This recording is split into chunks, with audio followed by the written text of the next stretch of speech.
noticed a phenomena a couple of days back, and I would like to use that to explain to you the concept of the two minds, the working mind and the thinking mind.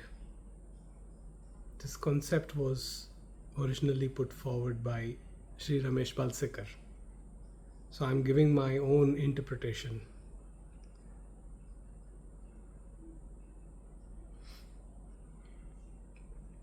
To begin with,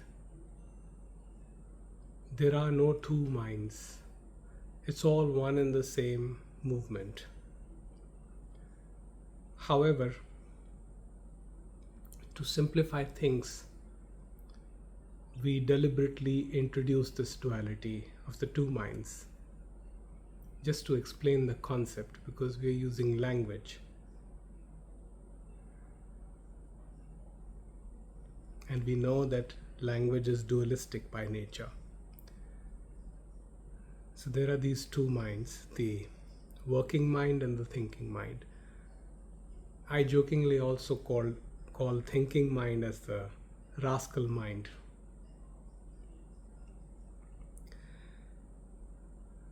Now, a couple of days back, as I was taking a walk, a huge cobra just crossed my path, and I missed the cobra by a couple of inches. But there was this presence of mind to immediately stop and freeze. And that's exactly what I did. So there was a shock seeing the cobra appear out of nowhere. But it just found its way, and I was still, and it was gone. So this thinking to not panic in the face of fear. Now, was this fear real or was it imagined? Well, we know clearly it was real. It is what is, because the snake was there. So the presence brought up the thinking mind, and from that this instinctual knowledge came that it's better to just pause, stay still and let the creature pass, and you will be safe.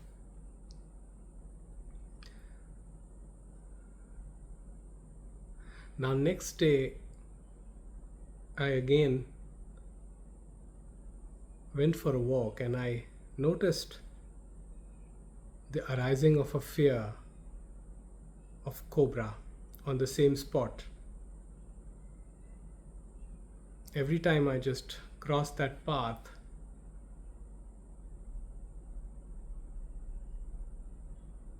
I imagined the snake crawling. Now, this was not real because an entity which is not there was being projected, was being imagined. And the imagination was bringing up fear. That is the rascal mind, the thinking mind. So what I did was to just disregard that trick this rascal mind was playing. And I kept moving. And for a couple of days, every time I crossed that path, I would notice a slight fear. But again, I did not listen to that voice of this thinking or the rascal mind. And I kept moving. Over time, the fear dissolved.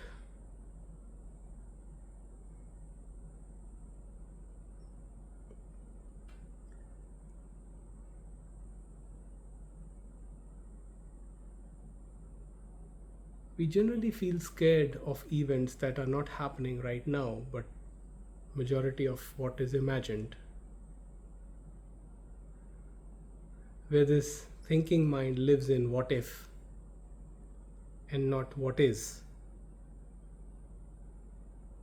The flow of life as it is happening is what is. The flow of life imagined by the thinking mind is what if. So, what if leads to anxiety? What if leads to dissonance? What if leads to conflict? But witnessing what is and everything that is arising in it is peace.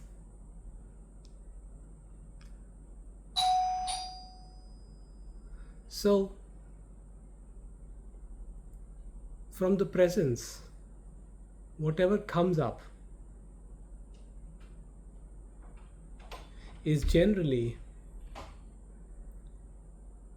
something of a very different nature.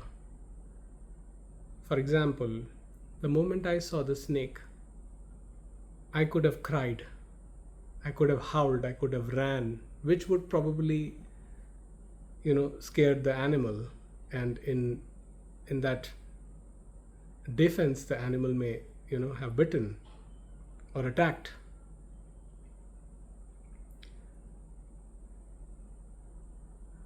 However, there was presence in that given moment where this intuitive knowledge came to be just still, and in that knowledge there was an element of safety.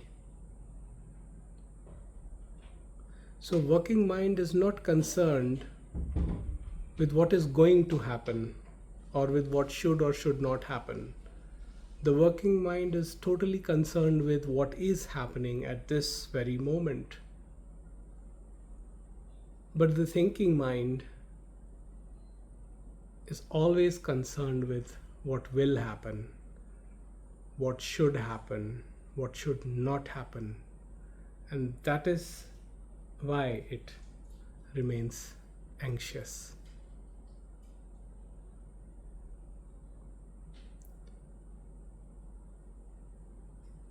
Please pardon my voice. I have a viral infection, as most of you are probably aware. So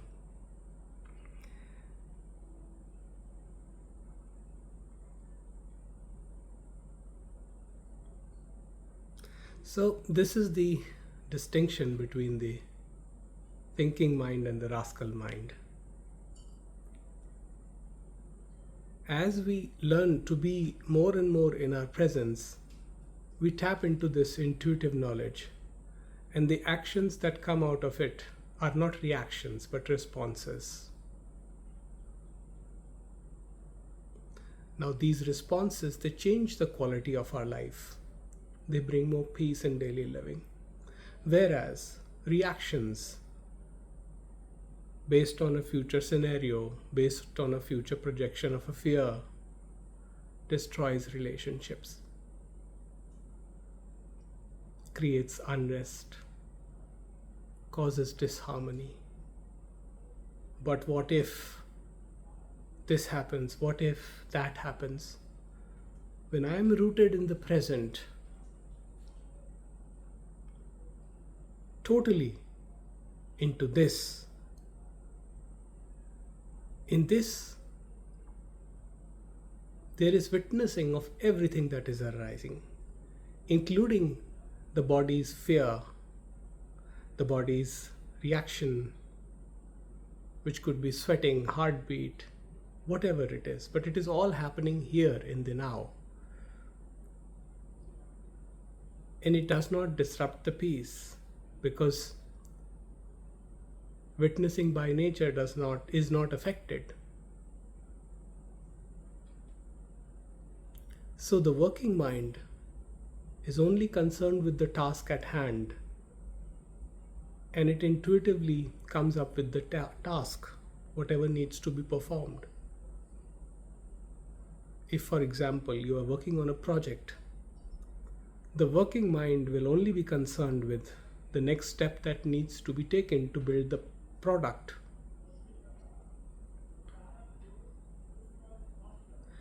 But the thinking mind will be concerned with how the product will do in future. What will it give me? How will it be perceived by society, by people? Whether it will bring me happiness or the excitement or thrill that I want or not. So you see, thinking mind lives in this anticipation. Whereas the working mind is rooted in the present and is simply following the steps that needs to be taken to complete a task. And what needs to be done comes intuitively.